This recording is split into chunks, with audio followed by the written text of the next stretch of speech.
안녕하십니까. PSLab의 송희식입니다. 실험계획법들 중 완전유인 설계 제5강 통계 분석에 대해서 알아보겠습니다. 네, 이전 4강에서는 그래프 분석을 설명을 드렸었죠. 그래프 분석에 이어서 이제 수치적으로 우리의 그 실험적 결과를 파악해보는 그런 과정에 해당되겠습니다. 네, 우선 목적을 간단하게 좀 설명드려야겠네요. 우리가 y=로 fx를 찾아주는 게 1차적인 목적이죠. 그런데 그 식이 우리가 신뢰를 할 수 있어야 그 이유를 좀 담보할 수가 있어요. 그래서 y=로 fx라는 식을 찾는 것이 1차적인 목적인데 그것을 신뢰할 수가 있느냐. 그래서 그 신뢰성을 검토하는 그런 그 사전 학습 과정이 좀 필요하고요. 그 다음에 y=로 fx라는 것을 우리가 확보를 하면 자 이제 믿을 수 있어요. 그런 경우에 고객이 요구하는 y값을 만족시켜주는 정확한 x값들이 뭐냐, 즉 최적 조건이 무엇인지를 우리가 찾아줘야 되는 거죠. 그것이 찾아진다면 그를 가지고 헬리콥터를 몇 개 더 만들어서 똑같은 걸 만드는 거죠. 최적 조건에 부합하는 헬리콥터를 만들어서 그것을 가지고 이론적으로 얻은 y값이 실질적으로도 나오는지 그런 검토 과정이 있어야 되겠습니다. 이것이 이제 결과 검증, 재현 실험이라고 그랬죠. 그런 결과에서 우리가 만족할 만한 결과를 얻게 되면 그 이후에는 이제 양산성 검증, 컨트롤 단계, 문제 해결 방법론 관점에서 이제 컨트롤 단계로 넘겨서 그 이후에 실질적인 양산이 가능한 건지 최종적인 또 검토가 이루어지겠습니다. 자, 우선 y=로 fx의 모델을 신뢰할 수 있느냐, 그 신뢰성 검토를 몇 가지 관점에서 우리가 진행을 하는데요. 그것이 이제 1번, 그 다음에 2번, 3번, 4번, 5번. 그래서 총 5개의 유형을 가지고 y=로 fx를 신뢰할 수 있느냐의 사전적 검토가 이루어지게 되겠습니다. 자, 이 전체적인 결과는 우리가 통계 패키지의 내용을 근거로 합니다만, 이 하나하나에 대한 어떤 해석은 제가 별도로 그 출처, 그 다음에 설명을 이어가도록 하겠습니다. 자, 우선 첫 번째로 비정상적 관측지에 대한 내용입니다. 자, 이것은 어떻게 얻어지냐면요. 잠깐 이 내용을 전체적으로 얻어지는 과정으로 들어가서요. 결과를 동일하게 얻어보고 그 다음에 세부적인 내용으로 들어가도록 하겠습니다. 자, 우리가 통계 패키지에서 이전에 랜덤하게 이와 같이 순서를 만들어 놨었고요. 설계표를. 그리고 언코디드로 부호되지 않은 상태로 랜덤하게, 그 다음에 블락은 2개로 나눠졌죠. 반복을 기반해서 블락을 2개로 나눠서 공간을 A, B 이렇게 설정한 다음에 동시에 실험을 진행하는 뭐 그런 구조를, 실험 계획을 설명을 드렸었습니다. 자, 요것은 바로 이제 분석으로 이어진다고 그랬죠. 그래서 그래프 분석에 이어서 자, 요인 설계 분석을 우리가 진행했었죠. 그래서 채용 시간에 대해서 요인들을 우리가 선택을 하고요. 특히 이제 ABC 3원 기호작용은 경험적으로 영향력이 미미하다. 그래서 항상 뺀다, 이렇게 설명을 드렸었습니다. 또 지금 블락 1과 2로 나눠졌죠. 공간이 2개에서 동시에 진행한다고 했으니까. 그래서 블락이라고 하는 것들이 유의한지, 공간이 2개잖아요. 그러니까 그것도 하나의 수준이에요. 그래서 우리는 그 2개의 공간에서 이루어진 결과가 서로 다르다는 것을 기대하지는 않습니다. 그런데 통계적으로 A 공간, B 공간 2개의 수준에서 진행을 했는데 그것이 결과적으로 차이가 났다. 즉 공간에 따라서 Y에 미치는 영향 정도가 생겼다. 이러면 우리가 뭔가 조치를 좀 취해야 되죠. 우린 그걸 바라는 건 아닙니다. 2개의 공간은 우리가 별량인자라고 그랬죠. 별량 요인. 그래서 그거는 기술적 의미가 없습니다. 그래서 만약에 생긴다 그러면 실험적 과정에 뭔가 오류가 있었을 가능성이 높다는 얘기죠. 그래서 그 공간상 차이가 있는지, 블럭이 유의한지를 점검해 볼 필요가 일단 있습니다. 수치적으로. 체크가 되어 있고요. 그 다음에 이제 주 효과하고 이제 교호작용 효과, 이런 식으로 모델이 지금 포함되어 있습니다. 자, 그래프에서는 일단 파레토, 그 다음에 이건 표준화 잔차가 더 유의합니다. 잔차로 바로 보는 것도 괜찮은데 실제값과 이론값의 차이라 그랬죠. 그 잔차를 표준화시켜요. 그래서 플러스 마이너스 2보다 크면 절대값이 실험은 조금 뭔가 과정상의 문제가 있다, 이런 판단을 할 수가 있어요. 그래서 표준화 잔차라는 걸 디폴트로 분석하는 것이 조금 유리합니다. 또 4개 모두 이것은 요 4개의 잔차 그림에 대한 내용을 우리가 얻기 위해서 체크된 내용이 되겠습니다. 자, 일단 뭐 결과를 가지고 이후에 또 설명을 드릴 기회가 있습니다. 자, 이렇게 해서 잔차 그림하고요. 자, 요거는 설명을 드렸었습니다. 그 다음에 세전창의 결과들이 쭉 나왔죠. 자, 요 내용들을 카피해서 옮겨놓은 것이 이제 PPT 이전에 보셨던 내용이 되겠습니다. 요게 비정상적 관측지, 그 다음에 코드화된 개수 분산 분석, 그 다음에 잔차 그림, 이렇게 5가지가 되겠습니다. 자, 파워포인트로 돌아가서요. 그래서 첫 번째 비정상적 관측지에 대한 내용에 대해서 알아보겠습니다. 자, 비정상적 관측지, 요 의미는 지금 11번째의 실험 트리트먼트가요, 처리 조합이 현재 표준화 잔차가 마이너스 2.31, 그러니까 잔차라고 하는 요 값을 표준화 시켰을 때 일관되게 우리가 플러스 마이너스 2보다 크면, 요 값이 크면 다른 값들, y 값들에 비해서 조금 특이하게 튀었다, 이런 판단을 할 수가 있는 겁니다. 지금 2.31이니까 절대값이 약 0.31 정도 오버했죠. 네, 그런 경우 이제 R이라고 이렇게 라벨이 좀 붙습니다. 그래서 11번째 관측치에 실험을 했을 때 과정 중에 무슨 문제가 있었는지, 어떤 오류가 있었는지, 반드시 그렇다라고 할 수는 없겠지만 검토를 우리가 충분하게 이룰 그런 그 정보를 여기서 얻을 수가 있습니다. 자, 이런 부분들은 반드시 체크해야 되는, 또 문제가 크다고 판단되면 그것을 좀 제거하려는 노력을 좀 해줘야 됩니다. 다시 실험할 수도 있다는 얘기죠. 그 다음에 2번에 이제 분산 분석입니다. 과거에 이전 버전에서는 분산 분석이 요 코드화된 개수 밑에 내려왔었어요. 그런데 이 분산 분석이라고 하는 건 의미가 전체를 한 번에 이렇게 리뷰하는 그런 정보를 제공을 합니다. 그래서 제일 먼저 오는 게 사실은 맞아요. 네. 그럼 우리가 여기서 얻을 수 있는 것은 무엇인가? 자, 우선 분산 분석이라고 하는 요 내용을 우리가 이해를 하려면요, 확증적 자료 분석, 좀 미리 학습을 하고 들어오셔야 할 내용이 있습니다. 그래서 우리 그 인터넷 강의에요, 확증적 자료 분석 9강, 제 9강 분산 분석의 응용, 요 내용을 미리 학습을 하셔야 돼요. 또 11강 확증적 자료 분석 11강 실험 계획의 응용, 요것도 미리 학습이 좀 이루어져야 됩니다. 그렇지 않으면 본 내용을 이해하시는데 많은 어려움을 겪게 될 수 있습니다. 네, 그래서 여기 보시면 일단 블록이라고 하는 것이 아까 말씀드린 것처럼 두 개 공간에서 이루어졌는데 그 값들의 차이가 있는지를 P-밸류로 통계적으로 이제 확인을 하고 있죠. 그래서 5%보다 굉장히 크기 때문에 50%죠. 이것은 유의하지 않다. 공간상에서 이루어진 어떤 그 Y에 미치는 영향 정도는 거의 없다. 이렇게 얘기할 수가 있습니다. 또 선형이라고 해서 이것은 주효과들을 묶어 놓은 거예요. 이렇게 날개폭, 날개 길이, 꼬리 길이, 그것이 각각을 묶어서 이 SS 값이라는 것을 통합해서 통합된 값이에요. 이거 세 개를 더하면 2.25가 됩니다. 이렇게 글자들이 하나씩 들어가 있죠. 네, 그리고 각각의 그 인자들, 요인들에 대한 유의성 검정. 그래서 여기서 날개 길이는 굉장히 유의하죠. 반면에 날개폭은 채용 시간의 영향력을 거의 행사하지 못하고 있다는 걸 알 수가 있습니다. 자, 그런 것들을 전체적으로 파악할 수가 있는데요. 결과적으로는 이제 그 1차적인 어떤 Y와 X의 관계, 선형 관계 세 개를 묶었을 때 유의하다. 그런 내용을 종합적으로 우리가 판단할 수가 있고요. 또 2차 교작용 효과도 보면 세 개로 묶었을 때 0.091로 유의수준 10%로 봤을 때는 유의하죠. 어느 정도 영향력을 좀 미치고 있는 걸로 요약될 수가 있겠습니다. 그런데 이 날개폭이라는 의미가 뭘까요? 자, 이것은 확증적 자료 분석 제9강 분산 분석의 응용을 보시면 충분한 정보를 얻을 수가 있습니다. 그 다음에 11강 실험 계획의 응용, 그것까지도 같이 보셔야 돼요. 그 날개폭이라고 하는 건 날개폭이 지금 수준이 두 개 있었죠.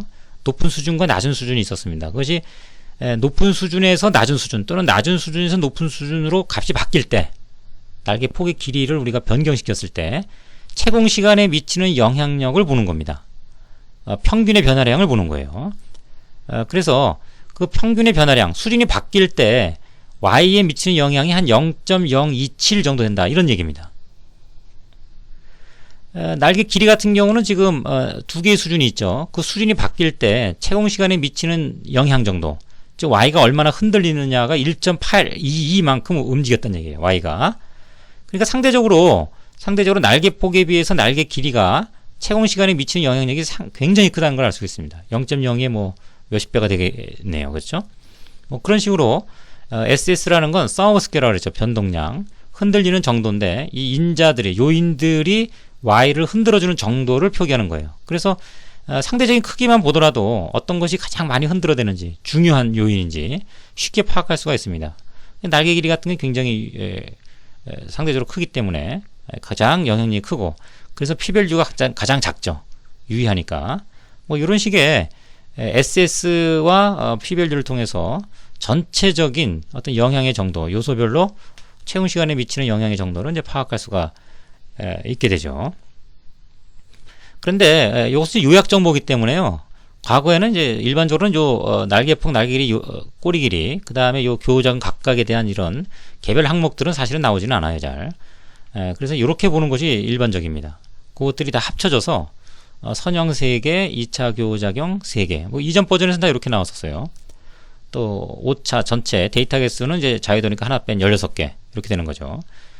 이렇게 봤을 때 조금 좀 수월하죠. 그래서 전체적으로 요약 정보를 제공하는 것이 분산 분석이니까 블락이라고 하는 거, 공간을 나눴을 때는 유의하지 않고요. 선형이라고 하는 것은 주요 효과가 이제 3개가 있는데 합쳐서 봤을 때는 유의하다. 그래서 그 대부분이 유의한 것으로 판단할 수가 있습니다. 요약 정보니까. 또 2차 교호 효과는 10% 기준에서 간신히 유의하죠. 이런 것들은 어떤 것은 유의하지 않고 어떤 것은 약간 유의하고 뭐 이런 것들을 보여주고 있습니다. 종합적인 요약이니까요. 그리고 오차는 이것은 이제 반복을 했기 때문에 순수 오차입니다. 그러니까 반복을 했기 때문에 3원 교호 작용을 우리는 뺐죠. 3원 교호 작용하고 반복했을 때 우리가 실험을 반복하면 똑같은 처리 조합은 같은 값이 나와야 돼요. 이론적으로는 두 번 반복했으니까 두 개의 값이 똑같이 나와야 돼요. 그건 약간 차이가 나죠. 그런 외부 잡음 요인에 의한 약간의 어떤 그 차이값들, 뭐 이런 것들을 순수 오차라고 그래요. 그럼 오차까지를 설명할 수 없죠, 그런 건. 반영한 내용이 되겠습니다. 그래서 요 설명할 수 없는 오차 대비해서 각각의 분산들, 그 분산의 비가 F값이고, 그걸 가지고 P밸류를 통해서 우리가 의사결정하는 이런 내용이 되겠습니다. 자, 다시 한번 말씀드리지만 이 내용은 여기까지 설명을 마무리하고요. 분산 분석은 상세한 내용은 확증적 자료 분석 제9강 분산 분석의 응용과 11강 실험 계획의 응용을 꼭 참고하시기 바랍니다. 자, 다음은 모형 요약이라고 하는 요 R제곱의 내용들이에요. 그 전에 요 표준 편차는 여기 오차의 여기 분산이죠. 요게 분산입니다. 민 스퀘어라고 해서 분산이라고 그랬죠. 요 분산을 루트 씌우면 바로 요 S 표준 편차가 됩니다.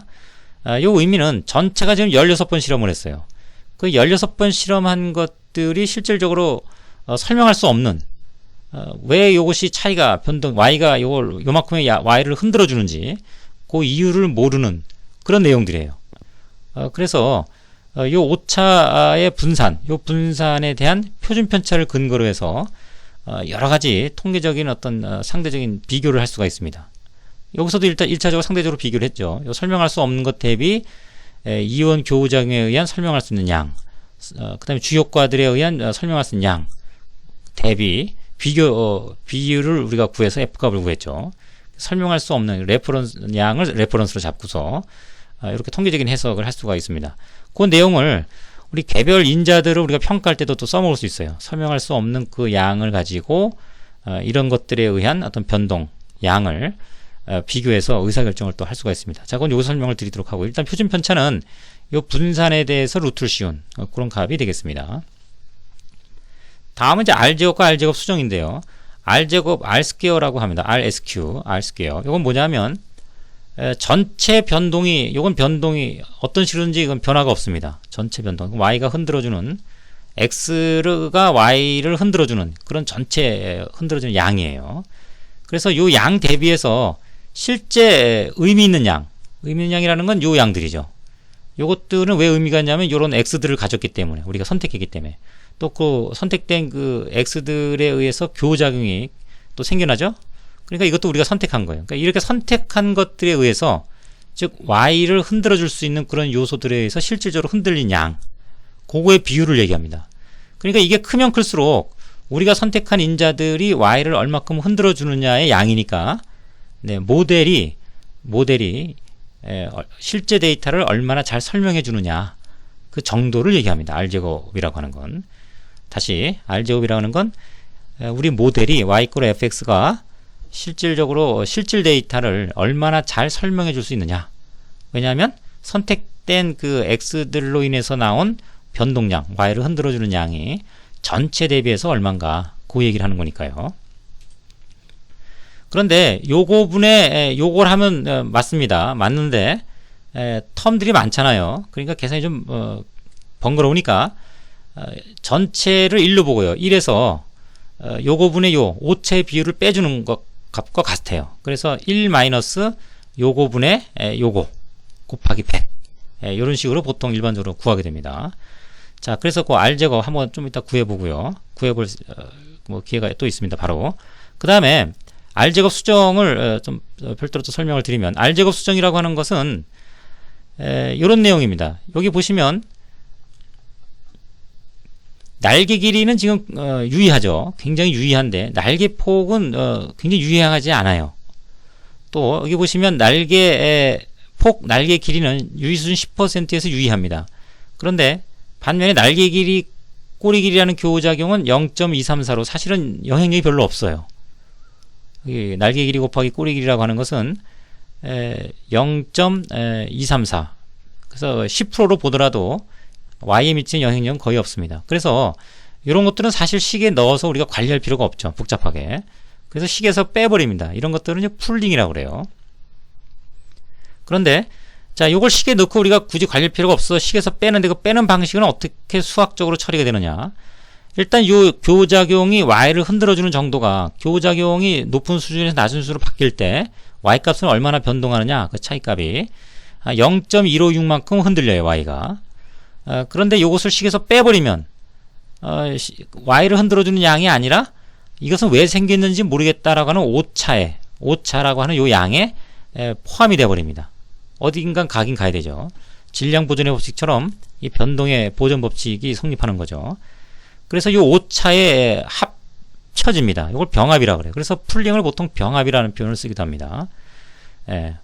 한국통계학교 용어집에는 병합이라는 표현을 쓰고 있어요. 그래서 요 양이 요리 떨어지는, 병합되는 풀링의 과정을 겪게 됩니다.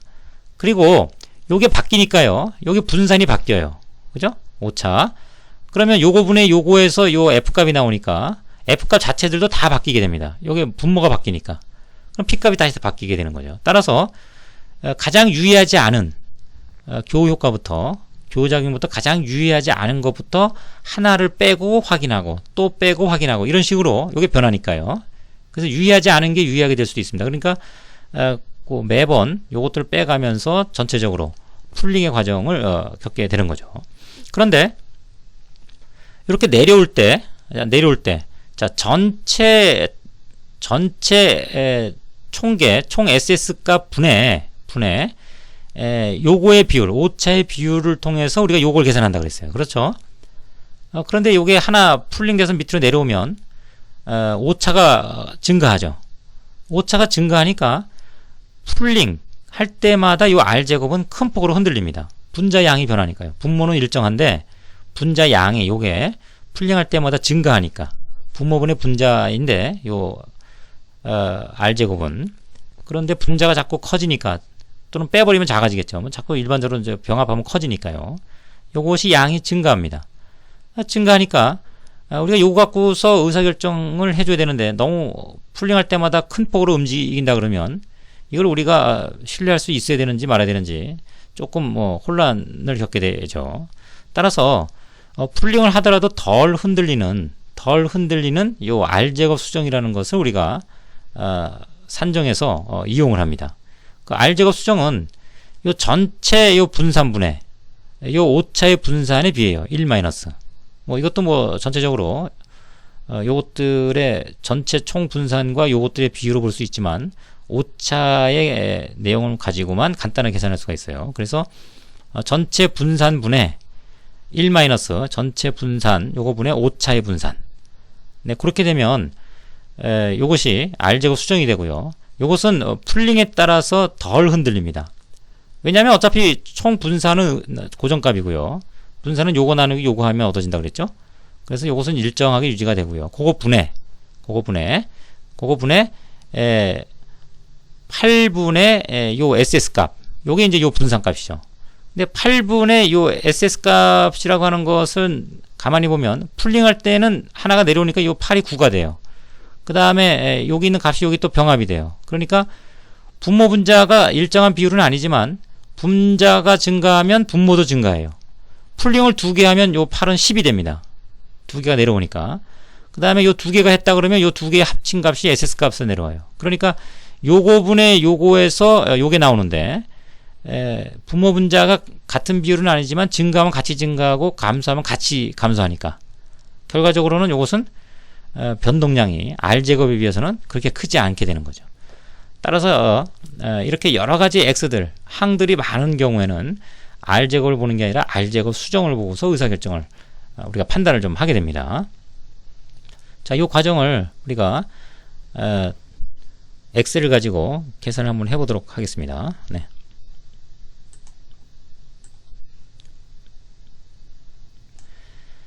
자, 글자 좀 작아졌는데요.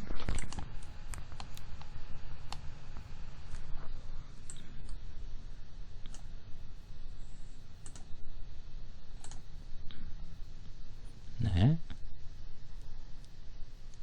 자, 엑셀을 좀 보면요.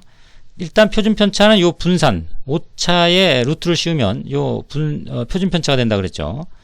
전체 실험 내용에 대한 표준 편차를 얻게 되는 겁니다. 그러니까 루트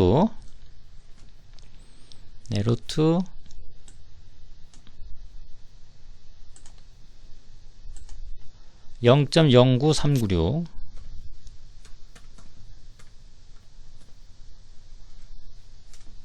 네, 0.306 네.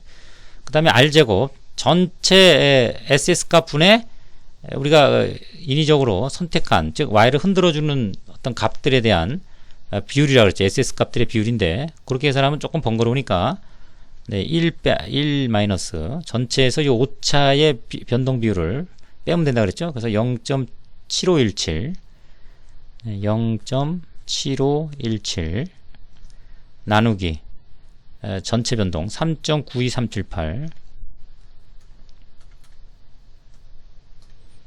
네.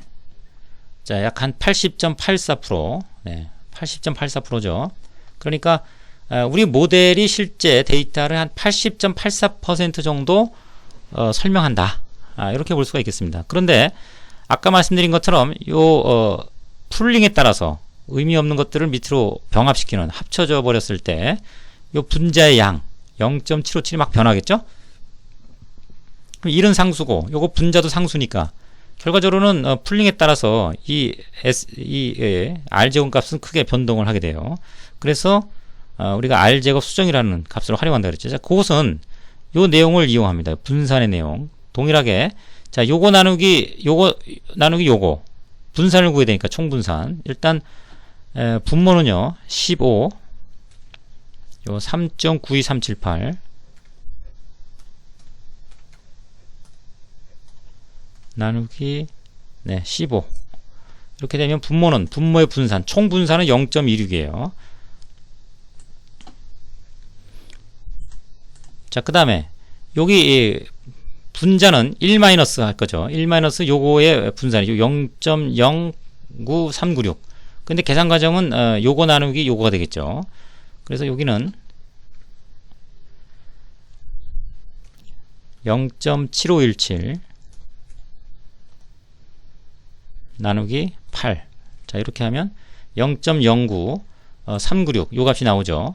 그래서 요 오차와의 분산비. 그런데 R 수정은 전체 1 마이너스 전체 1에서 네, 요거 나누기 요거 이렇게 된다 그랬죠. 0.64 즉 64. 약 한 08% 64.08%의 설명력을 가진다, 이렇게 볼 수가 있겠습니다. 근데 요거에 B4는 요 밑에 요 분모 요거는 고정이죠. 전체 총 변동량을 전체 자유도로 나눠준 거니까 요거는 고정이고요. 요 B4는 고정입니다.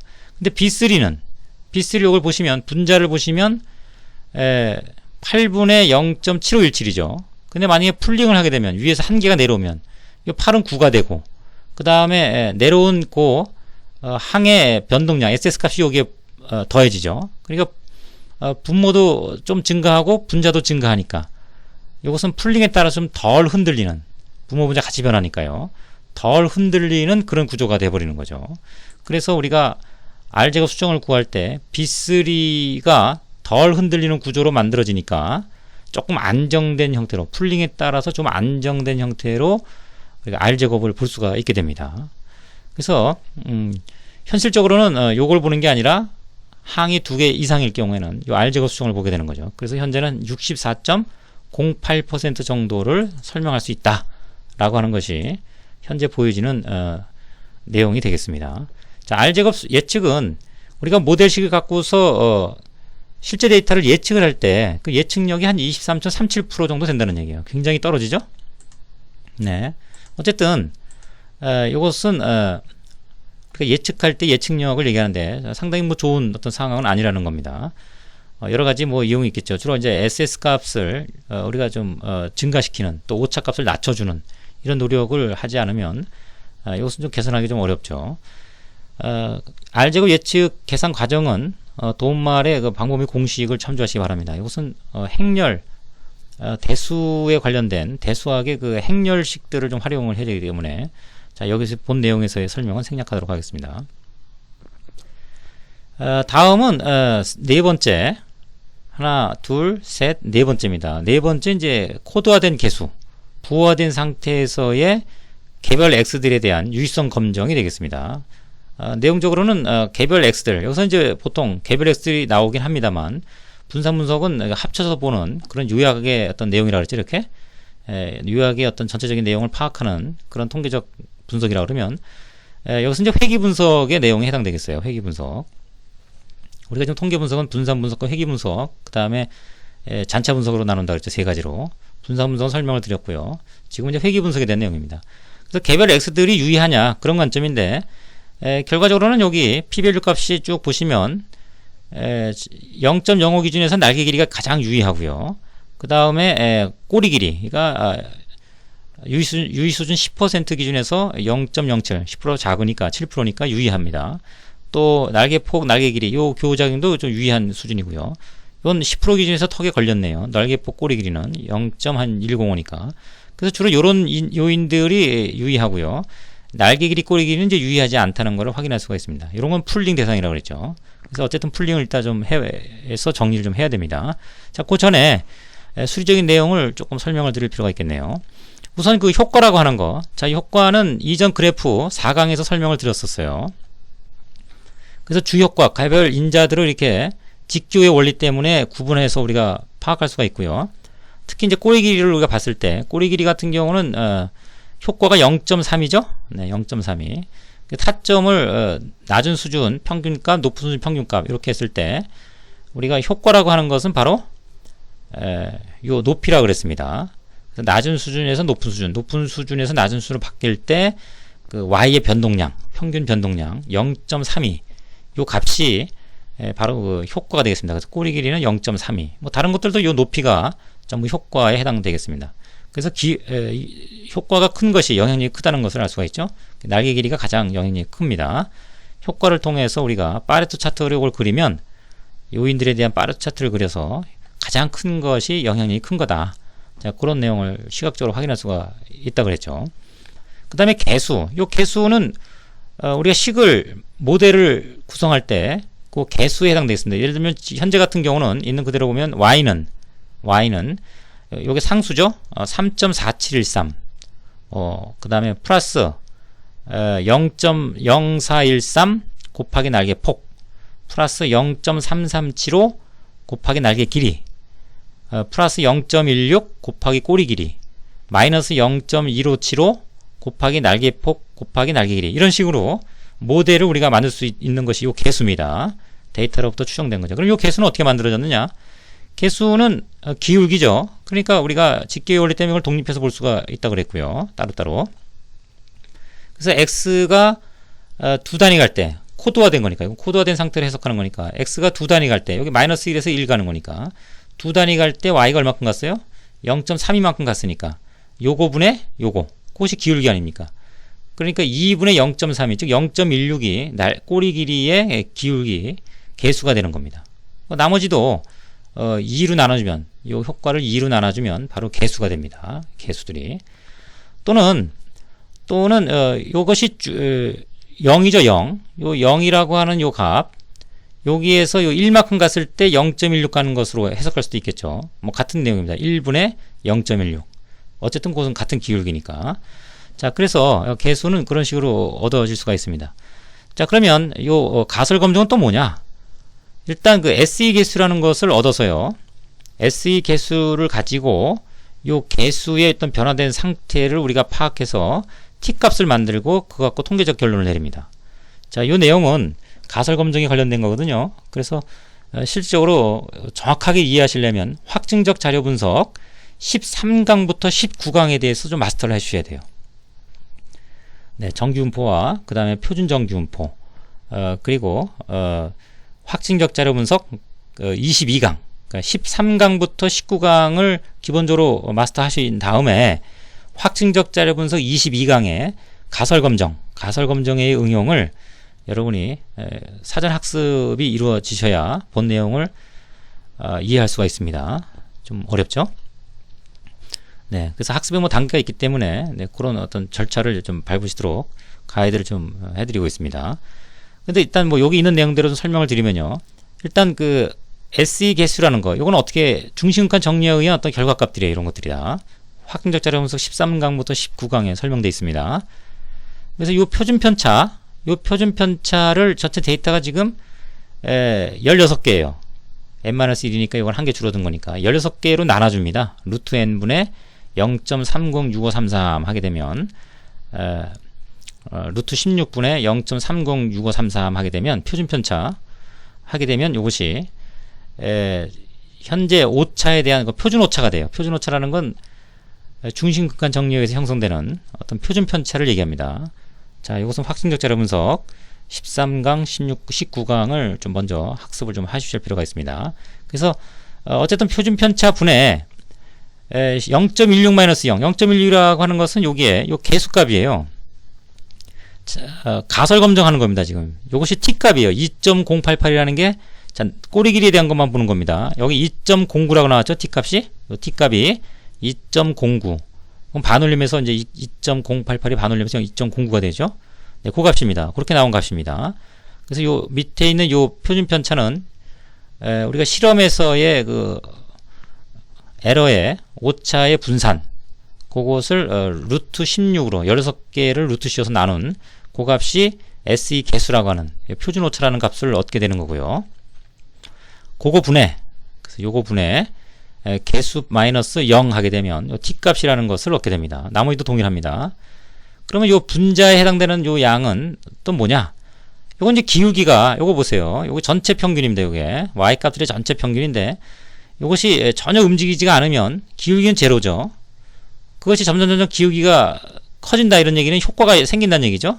꼬리 길이의 수준이 바뀔 때 효과가 y에 미치는 영향력이 커진다는 얘기예요. 이렇게 직선으로 있을 때 기울기가 없는 상태에서 점점 이렇게 각도가 커지는 거죠. 그래서 기울기가 커지면 커질수록 요 효과 나누기 2한 요 높이 값은 증가하게 되는 거죠. 그러니까 0.16이라고 하는 현재의 요 각도상에서의 요 기울기 1분의 요거 분의 요거 했을 때 그 기울기가 애초에 기울기가 전혀 없는 상태, 애초에 전혀 기울기가 없는 상태, 그거하고의 차이값, 즉 y의 영향력이 있느냐 라고 하는 것을 이제 검증하는 거예요. 아시겠죠? 요것이 애초에 없는 것과 현재 0.1만큼 각도가 생겼는데, 기울기가 생겼는데 그 차이가 표준 편차에 우리가 설명할 수 없는 그 양에 있는 그 표준 편차 대비해서 정말 차이가 있는 거냐, 설명할 수 없는 그런 양 대비해서 기울기가 전혀 없는 것과 기울기가 생겼을 때 그 차이, 그 B가 의미가 있는 거냐. 즉 2.088이라고 하는 것이 실질적으로 기울기가 생긴 거냐. 그 얘기는 뭡니까? 꼬리기라는 요인이 값들이 바뀌면 Y에 미치는 영향 정도가 있는 거냐. 이런 것에 대한 어떤 검정이 되겠습니다. 통계적 검정. 조금 어렵죠? 네, 그래서 그 값이 2.09라는 것이 잘라주는 어떤 통계적인 양이 우리가 정한 그 5%보다 크냐 작냐를 갖고 이제 의사결정하게 되는데요. 보통은 이제 10% 기준으로 R&D나 이런 쪽에서는 10% 기준으로 의사결정하는 것이 좀 바람직합니다. 10% 기준에 했을 때는 이제 의미가 있는 그런 결과를 우리가 얻을 수가 있겠죠. 네, 뭐 조금 어려울 수가 있는데요. 확증적 자료 분석을 뭐 거의 90% 가까이 마스터를 하시고 들어오셔야 조금 이해될 수 있는 내용들이니까 반드시 사전 학습을 하시고 들어오시기 바랍니다. 네. 자, 이렇게 해서 그 개별 X들에 대한 설명을 좀 마치도록 하고요. 그러면 이 내용들은 사실 이제 풀링을 좀 해야죠. 그래서 풀링을 해서 최종적으로 값을 얻어야 그래야 관리될 필요가 없는 그런 내용들이 빠진 우리가 실질적으로 y = fx 이런 관계를 이제 얻게 되는 거죠. 자, 그 과정을 간단히 좀 알아보겠습니다. 자, 그래서 우리가 개별 x들 이렇게 봤을 때 가장 지금 유의하지 않은 P값이 가장 큰 날개 길이, 꼬리 길이를 항에서 빼서 관리하지 않도록, 즉 풀링을 하도록 하겠습니다. 그래서 우리가 다시 그 분석 내용으로 들어가서요. BC가 되겠죠. 날개 길이, 꼬리 길이. 요것을 빼겠습니다. 또 블락도 사실은 의미가 없었죠. 그러니까 요걸 빼기 전에 사실은 블락을 가장 먼저 풀링을 합니다. 일단 뭐 블락을 좀 먼저 빼겠습니다. 하나씩 빼야 된다고 했으니까. 자, 해서 내용을 다시 얻고요. 그러면 아까에 비해서 블락이라는 양이 없어졌죠?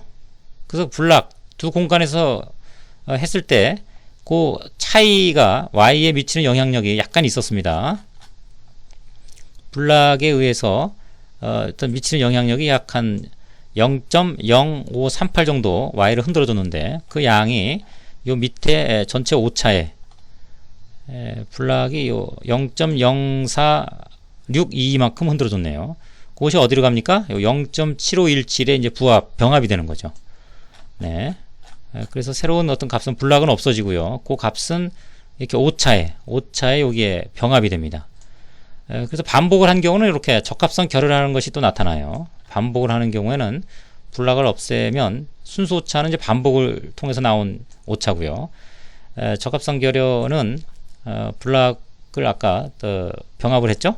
네, 그랬을 때는 이 오차가 두 개로 나눠집니다. 그래서 풀링을 했을 때 그것이 괜찮은 거냐? 그랬을 때 0.067, 10% 기준에서는 약간 유의하게 나오네요. 유의하지 않아야 돼요. 풀링을 했는데 적합하게 나와야 됩니다. 그것이 결여되게 나오면 0.0보다 작게 되는 그런 구조를 갖게 됩니다. 지금 뭐 간신히 5% 기준에서는 괜찮다, 결여되지 않았다, 풀링을 해도 된다, 즉 블락을 풀링해도 괜찮다, 뭐 이런 약간의 메시지를 주고 있는 겁니다.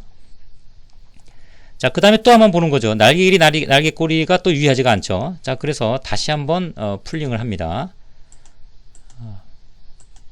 굳이 우리가 관리할 필요가 없다는 얘기죠. 그래서 BC를 다시 왼쪽으로 빼버립니다.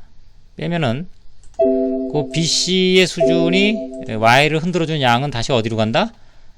요 오차에 또 병합이 되죠. 그래서 오차는 아까 8개에서 지금 10개로 늘어났어요. 그렇죠? 그리고 그 양은 전체 양은 2개를 풀링했을 때 병합이 된 양으로 나타납니다. 그랬을 때도 적합성 결여 5% 기준에서는 유의하지 않죠. 뭐 완전하지는 않지만 10%보다는 좀 작죠. 그렇지만 어느 정도 괜찮다, 뭐 그런 정보를 또 주고 있어요. 나머지를 보면 날개폭, 꼬리 길이는 지금 10% 기준에서는 유의하죠. 또 날개폭, 날개 길이도 10% 기준에서는 좀 유의한 그런 상태들을 보여주고 있습니다. 특히 이제 이 주 효과는 빼진 않아요. 우리가 이걸 분석을 통해서 또는 기술적으로 굉장히 중요하다고 판단해서 들어온 거기 때문에 정확한 어떤 근거가 마련되지 않으면 주 효과는 절대 빼지 않습니다. 유의하지 않아도. 또 교 효과가 유의한 경우에 날개폭과 지금 날개 길이 또 꼬리 길이가 좀 교 효과가 좀 유의한 상태로 좀 보여지죠. 어느 정도 영향이 큽니다. 그러니까 날개폭은 현재 굉장히 유의하지 않더라도 P값이 굉장히 크죠. 유의하지 않더라도 빼지는 않습니다. 자, 이렇게 해서 마련된 최종적인 식은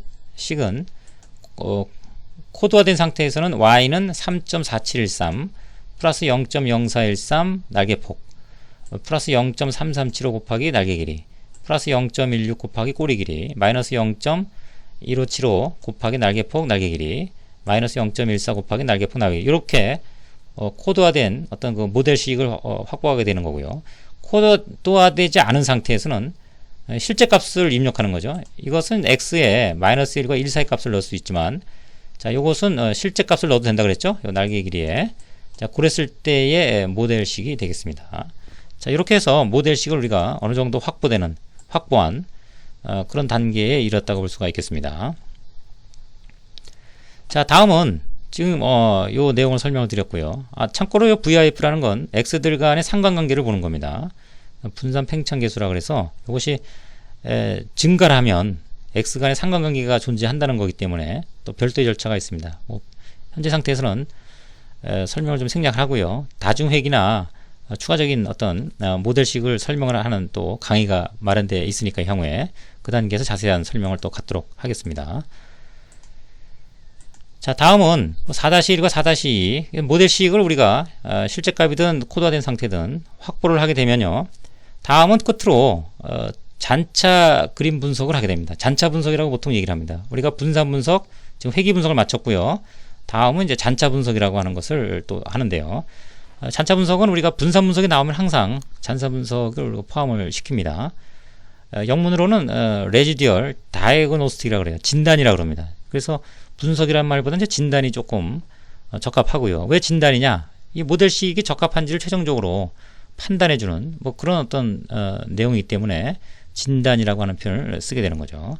네, 다음 장에서 조금 부연을 하도록 하겠습니다. 네, 이 내용은 이제 풀링해서 완성된 모델식을 보여주고 있습니다.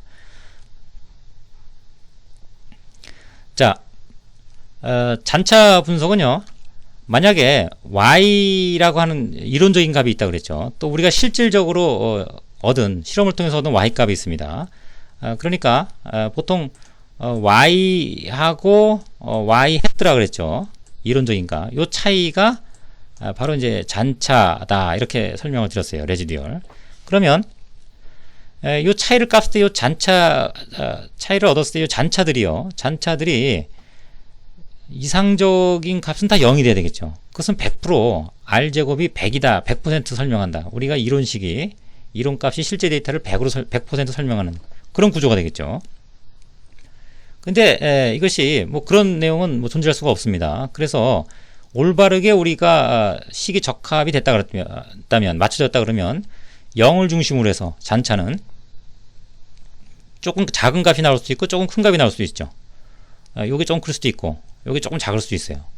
그러니까 0을 중심으로 왔다 갔다 해야 된다라고 하는 그런 가정을 할 수가 있는 거죠. 가정을. 그래서 그런 가정의 단계에서 봤을 때는 0을 중심으로 해서 작은 값들이 있을 수 있고 큰 값이 있을 수 있다. 그러면 좌우대칭 잔차는 종 모양을 이룰 것이 아니냐. 그래서 이건 정규성 가정이라고 그럽니다.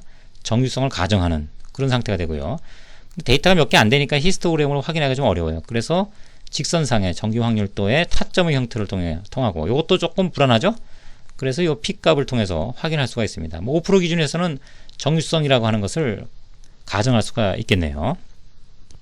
네, 이것은 뭐 간신히 좀 넘어가겠습니다. 그런데 히스토그램상으로는 조금 불완전하죠. 그것이 P밸류도 완전하게 그 5%를 크게 넘어서지는 않는 그런 이유를 설명하고 이것은 실험 과정 중에 문제점으로 좀 지적할 수가 있겠네요. 그 다음에 대적합치는 등분산성을 얘기를 합니다. 등분산성이라고 하는 건 0을 중심으로 해서요. 이것도 마찬가지로 0을 중심으로 했었죠. 자, 0을 중심으로 해서 잔차들이 위아래로 랜덤하게 일정한 범위에 아시겠죠? 세 가지 조건입니다. 0을 중심으로 랜덤하게 일정한 영역에서 유동을 해줘야 됩니다. 그렇지 않으면 이 잔차들이 분산이 일정하지 않다 이런 뜻은 예를 들면 이것이 튀어나간다. 많은 양이 큰 값을 갖게 된다. 이러면 어떻게 됩니까? y와 y 헤드는 서로 맞지가 않는 거죠. 그런데 일반적으로 맞지 않는다. 즉 등분산이 아니다라고 하는 그런 내용들의 현상은 뭐 이런 것들로 대변할 수가 있습니다. 이렇게 좀 위아래로 서로 그 주기적으로 왔다 갔다 한다든가, 또는 이런 경향을 띈다든가, 또는 이런 어떤 곡선의 경향을 띈다든가, 굴곡의 형태를 띈다든가, 점점 이렇게 퍼져간다든가, 퍼졌다가 줄어든다든가, 이런 것들은 등분산성을 우리가 가정할 수가 없는 거죠. 그러니까 특히 이제 이런 곡률 같은 경우는 직선식으로 지금 우리가 피팅을 했는데, 적합을 했는데 곡선식이 맞다. 왜냐하면 직선을 우리가 긋게 되면요, 실제 값과 이론 값들이 처음에 맞다가 점점 벌어지다가 커지죠. 잔차가 점점 벌어지다가 다시 또 맞아지는 이런 관계가 곡률 관계, 제곱의 형태가 항에 포함이 돼야 된다는 얘기입니다. 그런 것들을 우리가 실험 계획 결과 이 잔차 분석에서 확인할 수가 있습니다. 그런 내용을 토대로 본다 그러면 지금은 표준화 잔차 기준으로 했을 때는 요 2가 넘어가는 비정상적 관측지가 하나 있다 그랬죠. 자, 요것을 빼면 나머지는 2 안에서 랜덤하게 임의성을 가지고 또 0을 중심으로 유동하고 있다. 즉 등분산을 가정할 수 있다. 단지 요 표준화된 2를 넘어가는 요 하나의 11번 데이터라 그랬죠. 저 실험이라 그랬죠. 확인해야 되는 뭐 그런 절차만 좀 현재 보여주고 있습니다. 일단 등분산성이라고 가정을 일단 보면요. 나머지 세 번째는 독립성이라고 하는 걸 봅니다. 그래서 정규성, 등분산성, 독립성. 그래서 독립성이라고 하는 건 이 잔차가 아까 한 줄이었죠. 그 잔차가 앞에 데이터에 영향을 받느냐 이거예요. 그러니까 실험을 할 때 앞에 어떤 행동이 뒤에 데이터에 영향을 주느냐. 영향을 받는다 그러면 그것은 독립적이지가 않죠. 서로 연결된 거니까 어떤 함수의 관계로 엮여 있는 거죠. 그런데 우리는 그걸 염두에 두지 않고 개별 실험을 통해서 각각을 통해서 y값 얻었거든요. 그래서 이 데이터들은 서로 연결되면 안 돼요. 서로 독립적으로 있어야 되기 때문에 실험 순서에 의해서는 이것이 랜덤하게 역시 움직여야 됩니다. 이 위에 거는 실험 순서가 아니죠. 이거는 적합치, 이론값이 작은 것부터 큰 것 대비 이렇게 정렬을 시켜서 거기에 맞는 잔차를 타점한 거죠. 근데 이것은 실험 순서에 의한 내용입니다. 실험 순서에 대해서 잔차를 타점한 거예요. 그런데 실험 순서가 앞과 뒤의 관계가 서로 뭔가 상관관계가 있다 그러면 이것이 특이한 어떤 형태를 띄워줍니다. 예를 들면 높은 값, 낮은 값, 높은 값, 낮은 값 뭐 이런 식으로 반복된다든가, 아니면 높고 낮은 것들이 일관되게 반복되고 있다든가, 그러면 앞뒤 간의 어떤 독립성이 깨졌다. 뭐 이렇게 우리가 보여줄 수 있겠습니다. 그래서 지금 같은 경우는 시각적으로 뭐 그런 그 어떤 그 상관 관계가 있는 걸로 자기 상관이라고 합니다. 한 줄 내에서 한 개 열 내에서 앞뒤 간의 데이터가 관계하는 경우, 이걸 자기 상관이라고 하는데, 그 자기 상관의 어떤 형태가 지금 관찰되지는 않아요. 그런데 바로 눈으로 보기는 좀 쉽진 않죠. 그래서 통계적으로는 더빈 왓슨 통계량을 이용해서 우리가 수치적으로 확인할 수도 있습니다. 뭐 또 그 내용을 우리가 미니테이블을 통해서 볼 수도 있습니다. 예를 들면 뭐 간단히 볼 수 있는 방법도 있어요. 요인 설계 지금 분석에서요. 분석에서 저장을 잔차를 좀 계산을 좀 하겠습니다. 적합치와 잔차를 갖고 지금 그린 거죠. 자, 이걸 저장을 좀 하게 되면 워크시트에 잔차가 이렇게 뜨죠. 그리고 잔차라고 하는 것이 순서대로 봤을 때 자기 상관, 좀 앞뒤 간의 상관관계가 있느냐, 그걸 보시려면 좀 어렵습니다. 이것은 저 탐색적 자료 분석에 강의 좀 포함되어 있는 내용이 되겠습니다. 여기 시차라고 하는 거, 자기 상관이라고 하는 걸 봅니다. 자기 상관. 그래서 그 잔차라고 하는 것에 대한 자기 상관을 좀 보면, 요게 요 빨간 선으로 요 막대 그래프가 넘어가면 자기 상관이 있는 거예요. 자기 상관이 좀 없는 것으로 관찰되고 있습니다. 이 정도로 간단하게 그래프로 확인할 수도 있고요. DW 통계량을 통해서, 더빈 왓슨 통계량을 통해서 수치적으로도 확인할 수가 있습니다. 지금은 자기 상관이 없다, 즉 독립적이다 라고 하는 내용을 보여주고 있습니다. 자, 그 다음에 뭐 지금까지 설명드린 그런 내용들 5개의 어떤 항목을 토대로 해서 y 이퀄 fx라는 식이 좀 적합하냐, 라고 하는 부분을 우리가 해석을 해 왔었죠. 그것들 전체를 정리를 한 겁니다. 그래서 1번, 2번, 3번, 다음에 이제 5번, 뭐 4번은 모델식이니까요. 결과적인 식이니까. 그래서 그 네 가지 관점에서 우리가 봤던 내용들이 정규성, 등분산성, 독립성, 그 다음에 자기상관을 봤던 거, 또 비정상적 관측치, 그 다음에 복면성은 여기 등분산성 검정에서 확인할 수가 있다 그랬죠. 뭐 그런 내용들이 전체적으로 우리가 파악해야 될 항목들이고요. 그래서 우리가 확인한 방법들이입니다. 물론 우리가 이런 것들은 금방 설명드린 거, 이건 제가 말로만 DW 통계량 설명드린 거 내용들이지만, 일반적으로 이런 그 정량적이든 그래프적이든 확인할 수 있는 방법들이 있었고요. 뭐 하나하나 앞에서 그렸던 내용들, 잔차 그림, 뭐 이런 것도 다 설명드렸습니다. 적합성 계려, 잔차 대 변수 그림, 그 다음에 VIF, 뭐 자세한 설명 안 드렸습니다만 포함되어 있었죠. 또 그 다음에 잔차 히스토그램, 확률도, 적합치 그림, 정규성 검정, 뭐 이런 내용도 다 설명을 드렸습니다. 그러면 이런 문제들이 있으면 어떻게 해결해야 되느냐?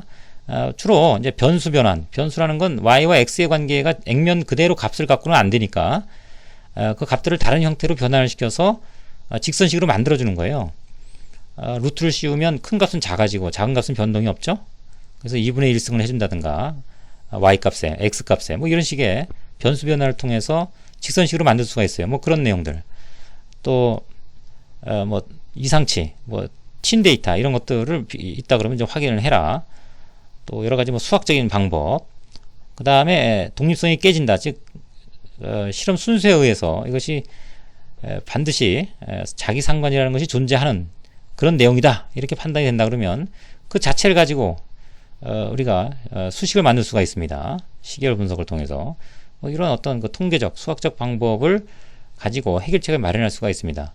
근데 일반적으로는 정규성, 등분산성, 독립성이라는 것이 확보가 되면 앞서 우리가 설명드렸던 y = fx라고 하는 모델을 우리가 신뢰하고 이용할 수가 있게 되는 거죠.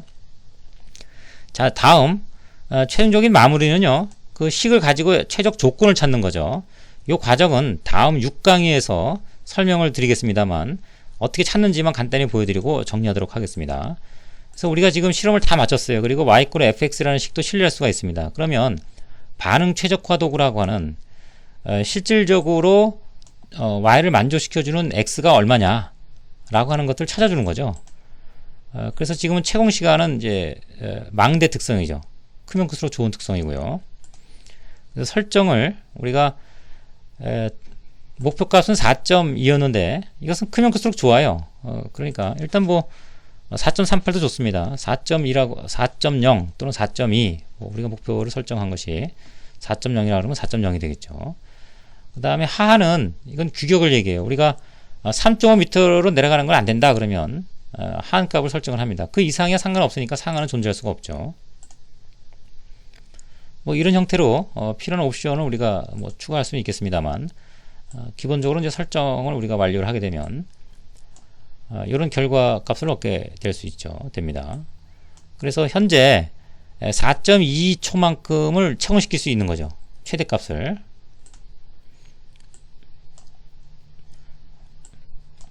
네, 그래서 그 4.2라는 것을 만들기 위해서 날개 폭은 3.5cm, 날개 길이는 15cm, 꼬리 길이는 이제 8cm를 우리가 조합을 하게 되면 뭐가 된다? 네, 채운 시간을 4.2로 유지할 수가 있다는 얘기죠. 그래서 지금 보시면 요 기본 설정 값들이 가장 이 그래프에 가장 높은 값들에 배치되어 있죠. 만약에 이것이 더 움직일 여지가 있다 그러면 우리는 도저히 뭐 3.5cm 맞춤 현실적으로 공정에서 프로세스 맞출 수가 없다. 제조할 때 우리는 뭐 3.7에 맞출 수밖에 없다. 그러면 채운 시간을 조금 희생하더라도 아까보다 떨어졌죠? 뭐 작은 값으로 왔으니까 희생하더라도 이 정도면 괜찮다라고 하는 그런 그 합의 사항이 되면 의사결정이 된다 그러면 그 값들을 x 값들을 조금 조정을 해서 우리가 y 값을 희생을 하더라도 프로세스를 좀 안전하게 운영할 수 있는 뭐 그런 어떤 조절 기능들도 포함이 되어 있다 보겠습니다. 우선 뭐 이론적으로는 가장 맥스 값으로 우리가 설정할 수가 있고요. 그때 날개 폭은 3.5, 날개 길이는 15, 꼬리 길이는 8 상태에서 이론적으로는 평균 한 4.2가 나올 수 있다. 그러면 이 조건에서 우리가 헬리콥터를 한 뭐 10개 정도 테스트 샘플을 만들어서요. 결과 검증, 재현 실험을 하게 되면, 그리고 그것이 평균적으로 4.22에 부합하는지를 확인하면 본 전체적인 과정은 마무리가 되겠습니다. 자, 이 내용은 최적 조건을 포함해서 결과 검증 단계에서 설명하도록 하겠습니다. 네, 전체적인 설명은 여기서 마치도록 하겠습니다. 수고하셨습니다.